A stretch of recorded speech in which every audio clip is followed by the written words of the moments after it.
Ladies, how much do you actually know about your cycle? We know it happens about once a month, but there's a lot to know more about our bodies when it happens. So let's talk about the female monthly cycle, how it works, and why it's important. As a woman matures, the body undergoes hormonal and physical changes. Menstruation starts from puberty, and it's an ongoing cycle only stopping during pregnancy or menopause. Menstruation is a normal phase for every woman as it prepares our bodies for pregnancy. There are 4 phases in the female monthly cycle: menstrual phase, follicular or pre-ovulation phase, ovulation phase, luteal or premenstrual phase. We'll tackle them one by one. First is the menstrual phase. This is when the old endometrial lining sheds, consisting of blood, mucus, and tissue, and exits through the vagina. This is why there is bleeding in the first 5 to 7 days of a healthy cycle. In this phase, many women experience fatigue, cramps, and lower back pain. Now it gets more interesting. At the end of the menstrual phase, the pituitary gland receives signals from the hypothalamus to produce 2 hormones, follicle-stimulating hormone and luteinizing hormone. These hormones help tiny little follicles to mature until one becomes the chosen egg of the month. At this stage, estrogen levels peak.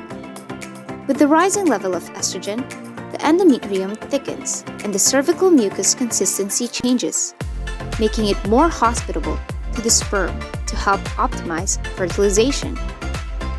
During these days, the increase in estrogen also motivates the mood by increasing serotonin. After a while, the pituitary gland stops the production of FSH. Estrogen drops suddenly and LH spikes.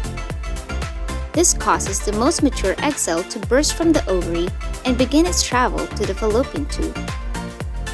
The ovulation phase is a short fertility window, ready to be fertilized by a sperm cell within the next 24 hours. Otherwise, the egg disintegrates, leaving all those lovely hormones to do their last bit of work, but the fertility window closes for that month. The ovulation phase can be quite tricky for some. Hormones play such an important role in the cycle that infertility can occur when there is hormonal imbalance.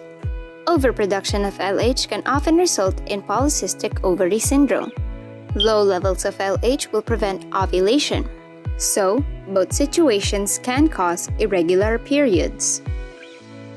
The luteal phase or premenstrual phase is the final phase when progesterone rises and becomes the dominant hormone. As the endometrium becomes thicker with blood, progesterone fluffs it up in preparation for the fertilized egg to nest and be nourished. If no implantation occurs, progesterone and estrogen levels drop drastically, and the endometrium prepares to shed. A new cycle begins with the first day of bleeding. Not all females experience their monthly cycles exactly the same way. Some bloom late in puberty, while others have long intervals between. Tracking your cycle tells more than when to expect your ovulation or period, but can also identify if there are any concerns worth noting. Need more information on how fertility, pregnancy, and other aspects of hormonal life of women work? Check out our health and fertility blogs at wholefamilyproducts.com and beyondfertility.com.